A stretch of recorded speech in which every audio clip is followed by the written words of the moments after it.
Gênesis 17 diz assim: quando atingiu Abrão a idade de 99 anos, apareceu-lhe o Senhor e disse-lhe: eu sou o Deus Todo-Poderoso, anda na minha presença e sê perfeito. Farei uma aliança entre mim e ti, e te multiplicarei extraordinariamente. Prostou-se Abrão, rosto em terra, e Deus lhe falou: quanto a mim, será contigo a minha aliança, serás pai de numerosas nações. Abrão já não será o teu nome, sim Abraão, porque por pai de numerosas nações te escolhi. Far-te-ei fecundo extraordinariamente, de ti farei nações e reis procederão de ti. Estabelecerei a minha aliança entre mim e ti e a tua descendência no decurso das suas gerações, aliança perpétua para ser o teu Deus e da tua descendência. Dar-te-ei à tua descendência a terra das tuas peregrinações, toda a terra de Canaã, em possessão perpétua, e serei o seu Deus. Exaltado, bendito e engrandecido é o teu nome, Senhor. Suplicamos a ajuda do teu Espírito Santo, papai, para que possamos, Senhor Deus, mergulhar e compreender, Senhor, a profundidade da tua palavra, Senhor. Sem ti nós não somos nada, somos totalmente dependentes de ti, e suplicamos que a tua palavra de sabedoria esteja sobre nós neste momento, papai. Nos ajuda, fala conosco, é o que nós te pedimos em nome do Senhor Jesus.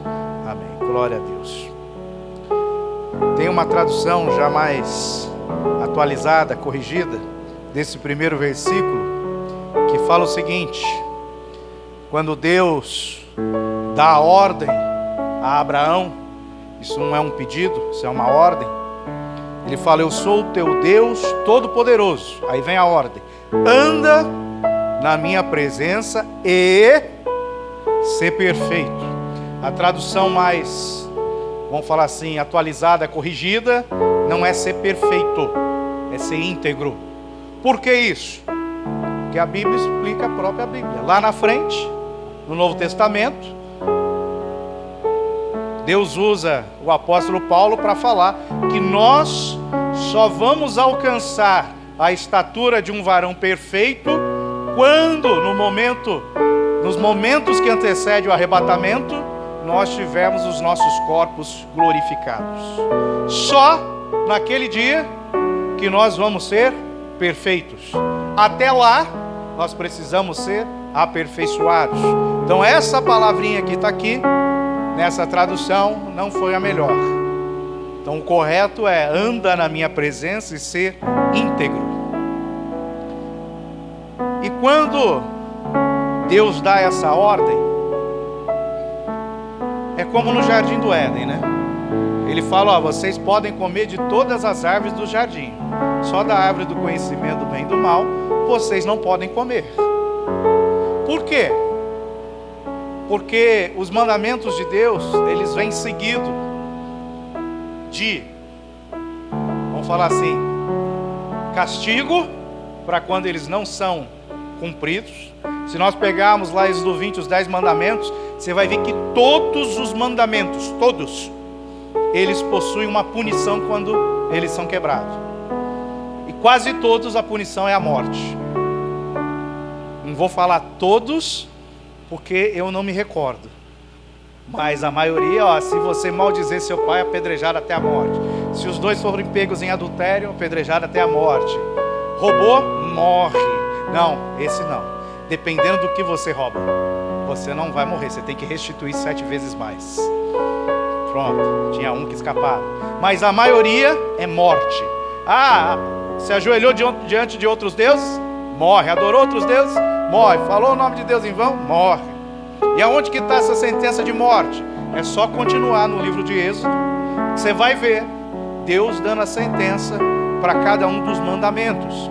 Porém, existe mandamentos que vêm com promessa. Lá no Gênesis, capítulo 2, quando Deus fala para Adão: não coma porque certamente morrerá. ele está falando qual é a condenação por desobedecer um mandamento direto de Deus. Porém, se você for analisar de uma outra forma, olhar de um outro ângulo, fazer a análise de trás para frente, tentar pegar o sentido da coisa, ele está falando: se você me obedecer, você vai viver eternamente. Esse é o mandamento. Vem com a promessa: desobedeceu, certamente morrerás. Me obedeceu, viverá eternamente. Então os mandamentos de Deus, ele vem com promessa. Tem alguns que falam, dos 10 mandamentos, só um que veio com promessa. Porque se eu honrar meu pai e minha mãe, Deus vai prolongar os meus dias na terra. Mas isso é uma promessa, vamos falar assim, terrena. Todos os outros, se você cumprir, você tem uma promessa celestial de viver eternamente com Ele. Então todos os mandamentos são seguidos de promessa e são seguidos de castigo. E quando nós entramos na fase da graça, parece que Deus vê graça em nós e não exige que nós venhamos a morrer quando nós pecamos, como a maioria dos mandamentos lá no Antigo Testamento exige a morte. Por que que ele não exige a morte agora? Porque Jesus já morreu no nosso lugar. Então nós temos a chance de nos arrependermos, pararmos de pecar, lutarmos com todas as nossas forças contra o pecado, para poder desfrutar do benefício que o sacrifício de Jesus nos traz. Então quando Deus está falando, Ele está dando uma ordem, e Deus não muda. Quando Deus dá uma ordem individual para nós, você tem que entender que vem acompanhado de duas coisas: juízo e misericórdia. Salmo 101, sempre, sempre. Então, meu filho, eu vou te levar para as nações, glória, promessa, eu quero que você faça isso, hein? Pum! Veio um mandamento, veio a promessa de ir para as nações, e por trás disso tem um castigo se eu não obedecer. Então sempre tem a misericórdia, que são as promessas, a bênção, e sempre tem o juízo, que é quando eu desobedeço diretamente a palavra de Deus. Por isso que nós temos que tomar muito cuidado com profecias que nós recebemos, tanto que vem de fora, como quando eu acho que Deus falou comigo. Porque assim, se Deus está falando comigo e eu tenho certeza disso, entenda, Ele não está te pedindo conselho, Ele não está fazendo um carinho, e também não está te dando um conselho, está te dando uma ordem. É um mandamento. Então se Deus falou diretamente comigo, é um mandamento dele que eu tenho que obedecer. E geralmente quando vem um mandamento, vem uma promessa, e vem um castigo, um juízo junto. Então eu tenho que ficar ligado quando essas coisas acontecem, porque é muito legal nós receber uma profecia: Deus tem um sei o que com você, você vai fazer isso, você vai fazer aquilo. No meio da profecia você tem que entender, primeiro, se é de Deus. Segundo, se ela é de Deus, ela tem que estar acompanhada de 3 elementos: um mandamento, promessas e juízo. Acabou, não tem outra coisa.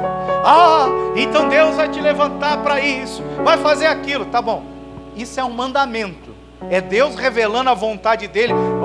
Deus vai te levantar para o louvor, aleluia, que lindo. Não é Ele vai te levantar, é um mandamento, é uma ordem. Você nasceu para o louvor. Ai de você se não se dedicar ao louvor. Juízo.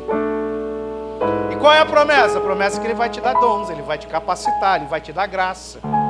Então eu preciso entender, quando Deus fala, eu gosto de ler esse texto, Salmo 101, só vou ler para ter certeza que é o 101 mesmo.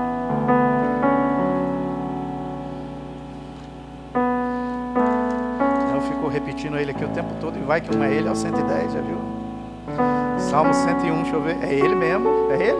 Não é ele nada não, é ele sim, é o 101. Cantarei a bondade e a justiça, a ti, Senhor, cantarei. No meu está a bondade e a justiça, em outro tem o amor e o juízo, em outro tem a misericórdia e o juízo, e assim vai, depende da tradução. Só que agora, Entenda que toda a palavra de Deus é inspirada pelo Espírito Santo. Ela não procede de vontade humana, de boca de homem. Paulo ensina isso a Timóteo. Então, se a palavra de Deus não procede da vontade humana, se ela não vem da boca do homem, porque o homem fala que o coração está cheio, se ela vem de Deus, quem está falando através da palavra? É Deus. Então, presta atenção. Cantarei. Cantar é um ato de falar, vamos falar assim, melodicamente. Então ele está falando. Quando Deus fala, sempre acompanha a misericórdia e o juízo. Acabou. É Bíblia. Então sempre vai vir acompanhado de 3 elementos. Deus falou, vem misericórdia e juízo. Lembra disso? Deus falou, vem. Eu tenho uma promessa de Deus. Deus falou comigo. Tadinho. Você tem a promessa, mas você tem um juízo se não cumprir. E o problema é assim. Muitas vezes é Deus que fala. Muitas vezes Deus fala até um certo ponto. Depois o homem que acrescenta o que não deve. Eu já falei aqui, tem um pastor velhinho. Ele ensinava o seguinte, ó. Os primeiros segundos de uma profecia vem de Deus. O resto é o homem que está enchendo linguiça. Por quê? Se você for ver quem tem visão de Deus, visão, dom espiritual, visão. Quem tem visão, a visão é assim, ó, é rápida. Se a visão é rápida, por que a profecia fica enrolando? Demora 5 minutos para falar. E vai e volta, e vai. É o que o velhinho falava, tá? Pastor muito antigo. E um certo ponto faz sentido. Salvo se você pegar alguns ditados de Deus para os profetas, como a Jeremias, que Jeremias vai lá e escreve uma carta para ser lida diante de um rei, que é menos de um capítulo, então é coisa rápida, né? Não tem coisa muito grande. Então a gente tem que tomar muito cuidado com profecias grandes. Pode ser que Deus dê? Pode, mas não é sempre. Sempre quando Deus fala, vem promessa, vem juízo, vem amor, vem juízo. Então o mandamento de Deus, aquilo que sai da boca de Deus, vem para nós, com promessa e com juízo. Então se eu tenho uma promessa de Deus, eu tenho um juízo de Deus sobre a minha vida. Por isso que o pessoal fala, quando você tem chamado, não adianta você fugir, não adianta você correr, que Deus vai te pegar. Ele pega mesmo, porque o chamado é um mandamento. O mandamento vem com promessa, e junto com a promessa acompanha o juízo. Então você já recebeu alguma profecia, já recebeu alguma promessa de Deus alguma vez na vida, e você entende que isso é de Deus, comece a se mexer, porque o juízo acompanha. Se foi Deus que falou, Ele não é homem para mentir nem para voltar atrás. Então eu tenho que tomar muito cuidado em fazer aquilo que Ele falou. Eu tenho que me empenhar para fazer o que Ele falou que é a vontade dEle para a minha vida, porque senão eu danço. Eu posso ficar enfermo, eu posso ficar desempregado, pode travar minha vida espiritual, financeira, emocional, pode passar para os meus filhos o problema. Por quê? Porque toda profecia, toda promessa, ela vem acompanhada do juízo de Deus. Tanto que o apóstolo Paulo fala, né? A promessa, a profecia, o dom de profecia, o dom de profetizar, toda profecia, ela vem com 3, vamos falar assim, características. Ela vem para exortar, ela vem para consolar, ela vem para edificar. Então, quando Deus solta a profecia, Ele está nos consolando, Ele está nos exortando, puxando a orelha e fala, prossiga, continue. Ou Ele está querendo o nosso crescimento, vem para edificar. Só que quando eu não dou continuidade, vem juízo. Quando eu rejeito o projeto de Deus, vem juízo. Mas pastor, eu já sofri lá atrás. Eu estava até empolgado um tempo atrás aí, mas sofri muito, deu tudo errado. Mas Deus não tem nada a ver com isso. Ele te fez a promessa, não é de Deus? Cumpra, senão a coisa piora. O diabo, ele vai fazer de tudo para nos parar, para nos desanimar, para retardar, atrasar o projeto de Deus na nossa vida. E assim, ó, os grandes avivamentos da história, vamos falar assim, foram feitos por um. Depois que passou esse, levantou outro. Passou aquele, levantou mais um.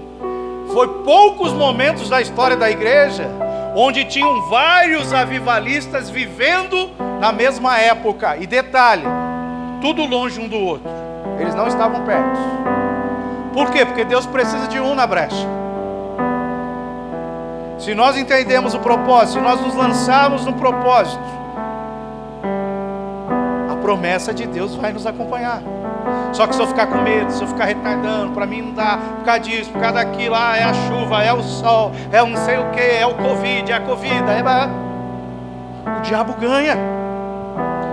Ó, mas quem manda a chuva? Não é o Batatinha. Quem manda a chuva? É Deus. É Deus que manda a chuva. Só os mais velhos entendem isso.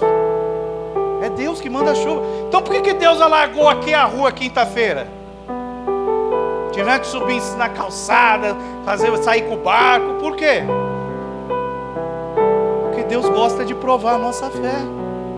Tem gente que já falou que não vem na igreja com chuva. Se você olhar para o seu lado direito, para o seu lado esquerdo, você vai saber quem falou.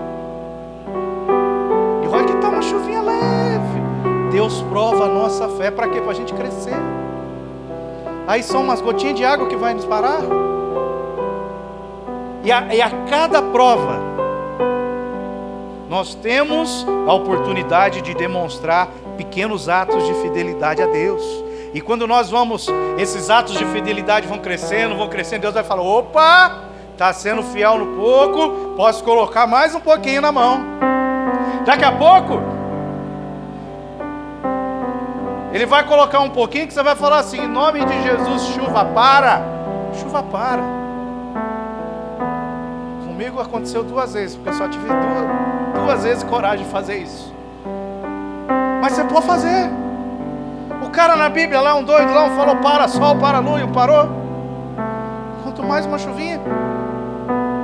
Só que Deus nos prova. Por quê? Porque a palavra dele vem acompanhada de promessa e de juízo. Então, Abraão, eu sou o Deus Todo-Poderoso. Anda na minha presença e ser íntegro. O que é ser íntegro? O íntegro vem de inteiro. E nós, vamos falar assim, a nossa personalidade, o nosso eu, o nosso ser, o nosso caráter, ele é formado de vários elementos. Então eu ser inteiro fala de áreas da minha vida.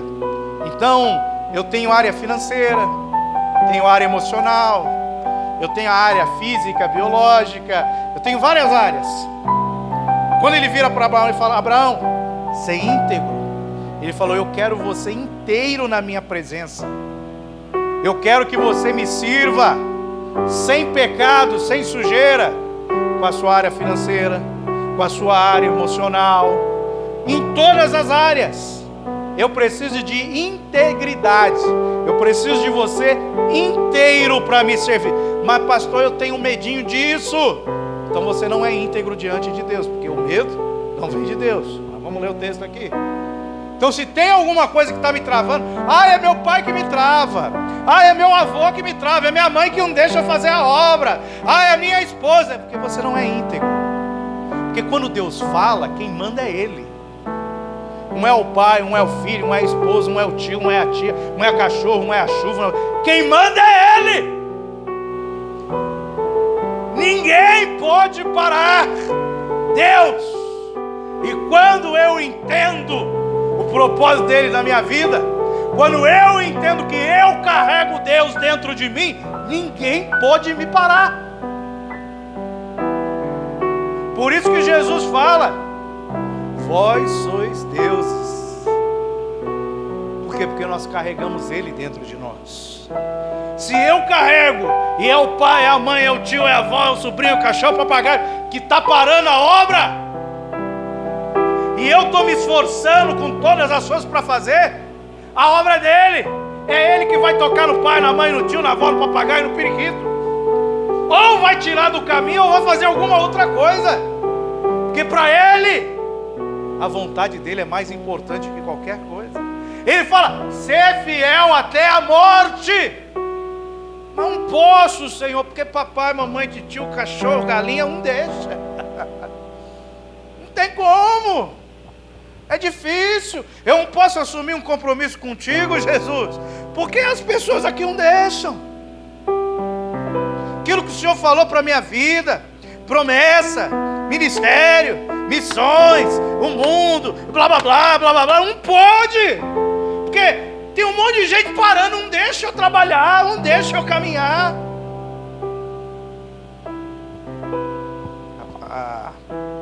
Vou falar assim, a analogia é: você serve àquele que te dirige. Você serve àquele, é um acraseado, você serve àquele que tem poder de te parar. E a Bíblia fala que você não pode servir a dois senhores. Ou você serve a Deus, ou você serve a qualquer outra coisa que tem poder de te parar, que tem poder de te dirigir, que pode te impedir, te retardar, te atrasar de fazer a vontade de Deus. Não importa se é pai, mãe, marido, filho, esposa, não. Porque assim, ó, Jesus falou, aquele que não deixa pai, mãe, marido, esposa e vier após mim, não tem parte comigo. O que ele está falando é, quem não deixar tudo, inclusive seres humanos, para vir fazer a minha vontade, para se envolver no meu reino, não tem parte comigo. E a maioria das pessoas hoje, elas não querem ir após Jesus, porque a renúncia é grande. A gente tem aí um testemunho lindo, está até em livro, que a gente está tentando voltar com o livro aí da irmã Elaci. O marido não queria deixar ela fazer a obra, mandou ela parar, não viajava mais. Mas quem chamou ela foi Deus. E ela querendo ser obediente ao marido, porque, né, a religião falava, você tem que ser submissa, você tem que se submeter à vontade do seu marido, você não pode desobedecer ele. Lógico que não pode, enquanto ele estiver submisso a Deus. Agora, quando ele está parando o propósito de Deus na sua vida, me desculpe, ninguém para Deus. Ela foi parada, está escrito no livro. Ele pegou um câncer, com pouco tempo morreu. Ela voltou fazer a obra. Agora essa parte não está no livro. Um dos filhos foi para a droga. E ela queria parar de viajar, de pregar, de ministrar para cuidar do filho. Deus falou, do teu filho cuido eu. Foram anos, décadas ele preso nas drogas. Morreu como presbítero da Assembleia de Deus, alguns anos atrás. Deus resgatou, salvou, capacitou, fez dele um ministro e levou. E ela não deixou nada parar o propósito de Deus. Agora, se você deixa, e o seu chamado vão falar assim, é forte, é bonito, é grande, é poderoso, cuidado, pessoas podem morrer ao seu redor, porque ninguém para o propósito de Deus. Então ele está falando a Abraão, anda na minha presença e ser perfeito. Tem gente que está andando na presença de Deus, mas não é perfeito. Mudando a palavra, não é íntegro. Está andando, acha que está andando. Porque andar na presença de Deus é você ser dirigido pelo Espírito. Naquela época o Espírito não era derramado e ficava sobre a pessoa. Ele vinha e saía, vinha e saía. Agora não, aceitou Jesus, ele vem e fica com a gente. Ele é o Deus que está dentro da gente. Então nós temos que ser dirigidos pelo Espírito. Então ele está falando, anda na minha presença. Primeiro ponto, como que nós devemos andar na presença de Deus? Dirigidos pelo Espírito. E entenda, isso é muito importante.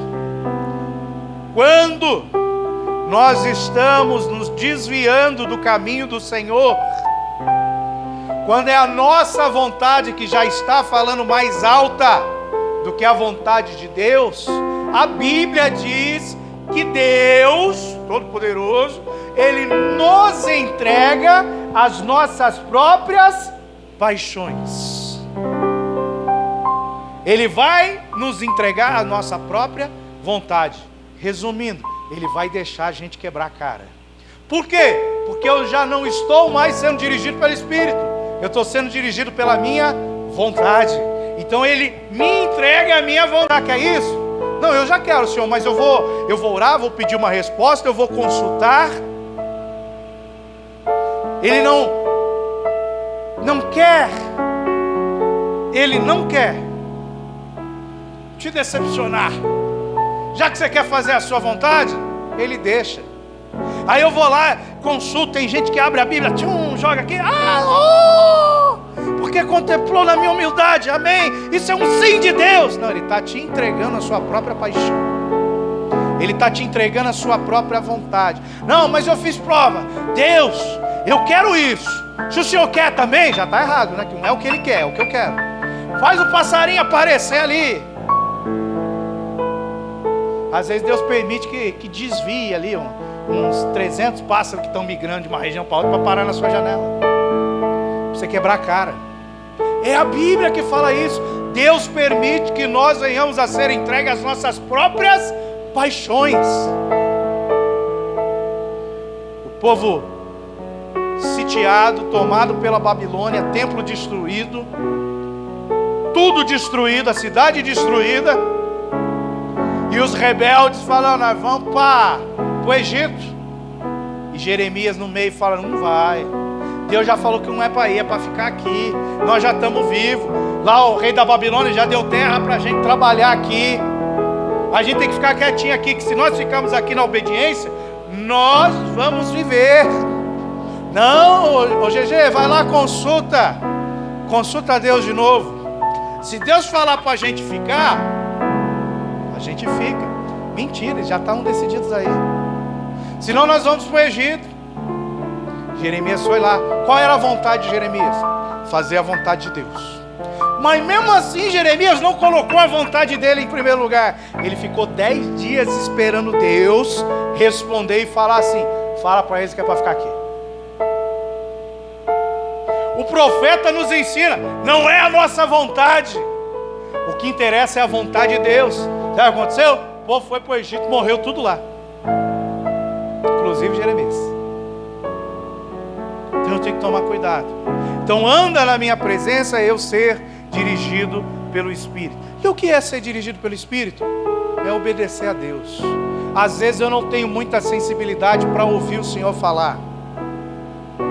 E quando nós estamos, vamos falar assim, na direção de um carro, estou ali segurando o volante, o carro em movimento, nós tomamos decisões o tempo todo.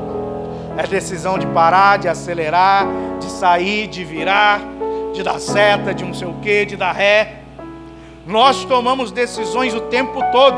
O que ele está falando de ser dirigido pelo Espírito é que as nossas decisões têm que ser dirigidas por Ele. Só que se eu não tenho muita sensibilidade para ouvir o Espírito Santo falando comigo, o que eu preciso fazer? A Bíblia diz em Provérbios por 3 vezes: quando for sair a guerra, consulte uma multidão de conselheiros. Nenhum rei ia para a guerra sem antes consultar os conselheiros. E aí, eu devo ir? Qual o tamanho do exército dele? Como que nós vamos atacar? Não, o rei chamava os conselheiros, ouvia os conselhos.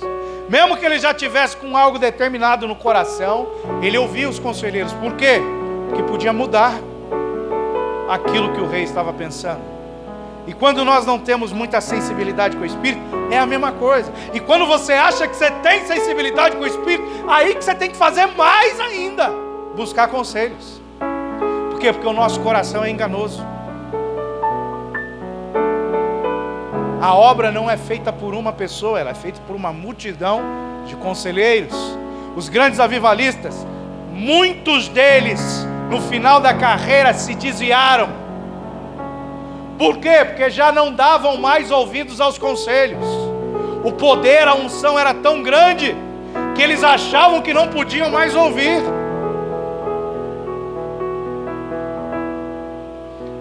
E a maioria foi em erro doutrinário, que foi levando eles ao pecado. Foram grandes heróis, muito usados por Deus, mas não ouviram conselhos. Eu não preciso. E quando Deus coloca autoridade espiritual sobre as nossas vidas, é uma forma de conselho. Quando eu não quero ouvir, você está entregue às suas paixões. Por quê? Porque Deus faz isso. Deus olha para o seu coração, vê que você não quer nem saber dele, você não quer ouvir, não quer aquilo, não quer conselho, então vai lá, quebra a cara. Ah, mas eu fiz e deu certo. Tá, você fez e deu certo, agora você não enxerga lá na frente. E todos os nossos atos, a Bíblia fala que nós vamos dar conta de todos os nossos atos e palavras que saem da nossa boca. Todos. Pode ter dado certo agora, né? Mas você não conhece o amanhã pertence a Deus. Então tem que tomar cuidado. Tem pessoas que vão falar com a autoridade, vão falar com o pastor, depois que fez. Não sabe a maldição que está chamando para a vida. Por quê? Porque não está andando na presença dele. E detalhe, não está sendo íntegro. Tem áreas que estão falhando. Então ele fala, anda na minha presença, primeiro ponto. Aí ele coloca aquele bonito e ser íntegro. Ou na tradução aqui, ser perfeito. Ou seja, eu só vou ser íntegro se eu andar na presença. Se eu não andar na presença, em obediência, cumprindo o que a palavra de Deus me determina. Vou dar um exemplo. Eu fui orar com um pastor, já de certa idade. Mudou a liderança da igreja dele. E a liderança falou assim, a partir de agora as doutrinas mudaram. Isso aqui não vai mais poder, isso não existe, isso aqui vai ser assim.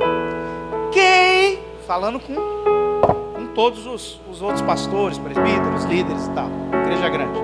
Quem não concordar, pode ir embora. Tem igreja de tudo quanto é canto. A partir de agora a doutrina vai ser essa da igreja. Acho que tinha um pastor, ele faleceu. O que assumiu o lugar fez isso. Aí eu perguntei, mas quais foram as mudanças? Vamos dizer que não tinha nada de pecado. Era doutrinas de uso e costume. E algumas, vamos falar assim, de mau uso, má interpretação de alguns textos bíblicos. Mas nada que leve a pecado. Tanto que tem convenções enormes aqui no Brasil que adotam a mesma linha. Aí esse pastor chegou, acabou a reunião, ele não falou nada na frente de todo mundo. Chamou lá o presidente de canto e falou, ó, eu estou saindo da igreja. Mas por quê? Você não pode sair. Falei, você acabou de falar que quem não concordar é para sair, eu não concordo, estou saindo. Não, mas não é bem assim. Tchau, foi embora. Ele pegou e foi embora. Passou uns 6 ou 7 meses, visita uma igreja, visita a outra, não tem ainda lugar. Aí ele chega para mim na hora de orar e fala, pastor, eu não estou em pecado, saí da igreja, Deus não me direcionou para nenhuma igreja ainda, então eu estou visitando, já tem uns 6, 7 meses que eu estou visitando, estou vendo, mas até agora eu não achei nenhum lugar que eu me encaixava, Deus não falou fique aqui. Aí eu falei, você quer oração? Eu quero, mas antes lá precisa resolver um problema. Eu falei, qual? Você está em pecado. Não, estou. Eu vou te mostrar na Bíblia que você está em pecado. A Bíblia fala assim, ó, ser obediente a tudo aos vossos pastores. Quem é seu pastor? Silêncio. Quem é seu pastor? Eu não tenho pastor. Então você está em desobediência, está em pecado. Se morrer agora vai para o inferno. Mas pastor, Deus não me deu direção, mas Deus te deu a palavra, e você tem que obedecer a Bíblia. Vai para algum lugar, se não for lá, Deus vai falar com você. Ó, não é aqui não, é ali do outro lado da rua, mas pelo menos você está debaixo da autoridade da palavra.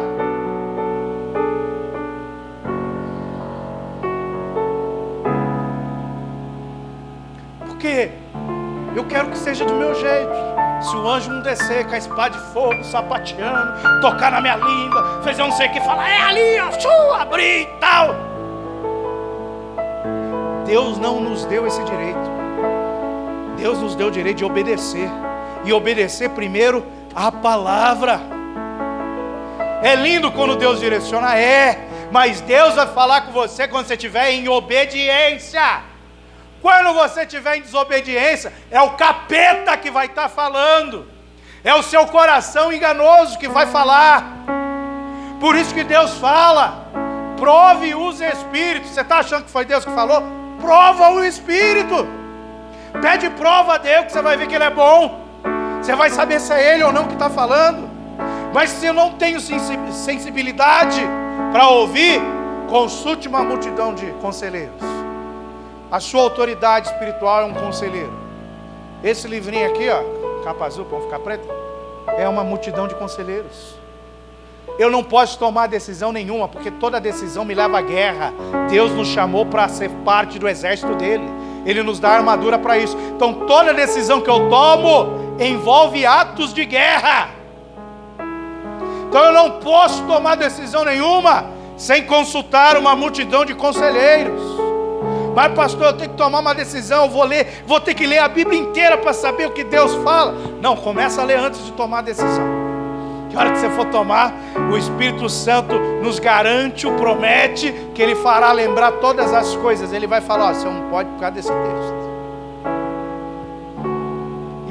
E na hora de falar isso com Ele, pai, eu já tinha orado com umas 15 pessoas.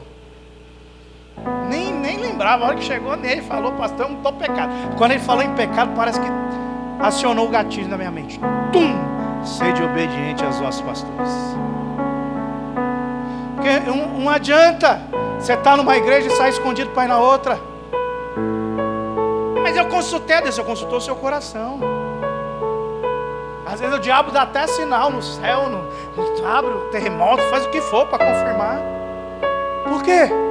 Porque nós estamos perto do fim. E tudo que o diabo quer é ganhar mais um para o reino dele. Mais um. Ó, lá na conferência em Campinas, que o pastor falou aqui ontem, a pastora lá da Itália, lá eles trabalham muito com jovens.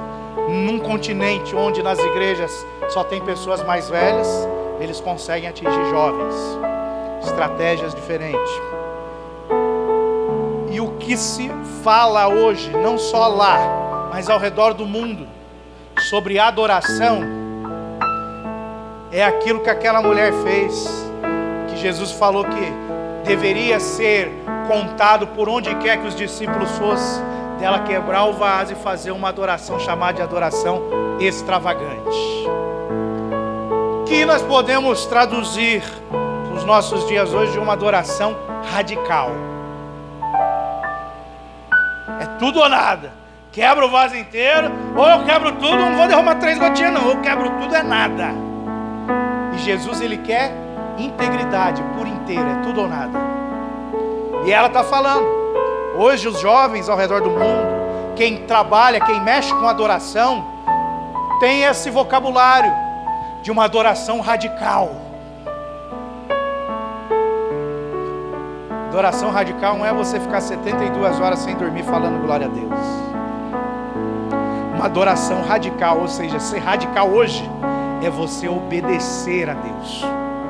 Ser radical hoje é você obedecer seus pastores. Ser radical hoje é você obedecer seus pais. Isso é ser radical. Por quê? Porque o diabo já roubou isso de nós. Então quando eu obedeço, eu estou sendo radical. Porque hoje é muito difícil ver alguém obedecendo. Eu sou dono do próprio nariz, não preciso de ninguém, eu tomo as minhas próprias decisões, acabou. Aí o ser radical não, é eu ser dependente. Ser radical é consultar a multidão de conselheiros. Ser radical é ler Bíblia. E tem uma geração que está se levantando ao redor do mundo, chamada de radicais. E detalhe, são esses radicais que vão entrar no céu.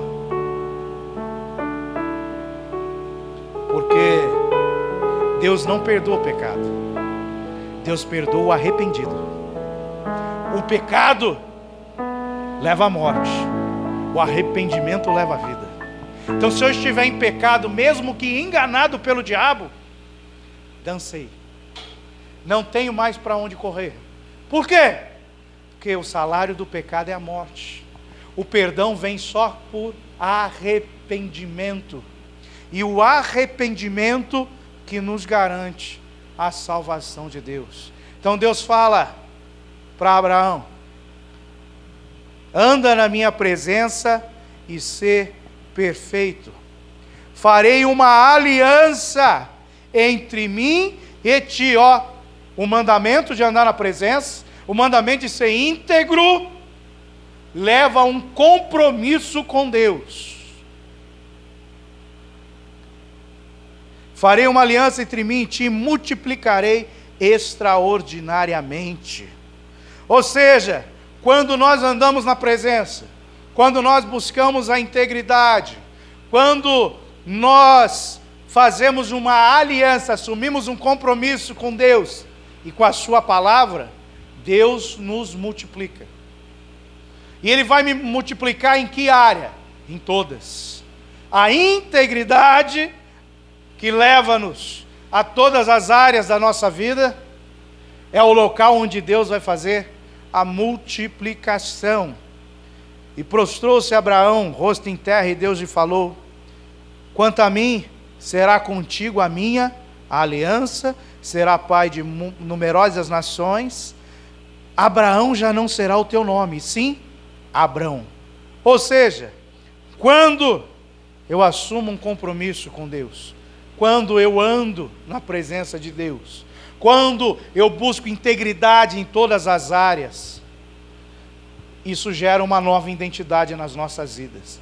Por isso que não é só aceitar Jesus, não é só ir no culto, eu preciso adorá-lo, servi-lo por inteiro.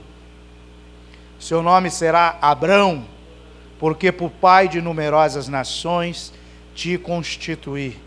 Far-te-ei fecundo extraordinariamente, de ti farei nações e reis procederão de ti. Estabelecerei, e essa é a parte linda, a minha aliança entre mim e ti, e a tua descendência. Por isso que ele fala: se crê no Senhor, será salvo tu e a tua casa. Porque ele tem uma promessa, e crer no Senhor é eu andar na presença dele, é eu ser íntegro, é eu ser fiel ao compromisso, à aliança que assumi, que essa aliança, ela vai passar para a minha descendência no decurso de suas gerações. Aliança perpétua, para ser o teu Deus e da tua descendência. Dar-te-ei a tua descendência a terra das tuas peregrinações, toda a terra de Canaã, em possessão perpétua serei o seu Deus. Amém? Vamos ficar de pé, vamos orar para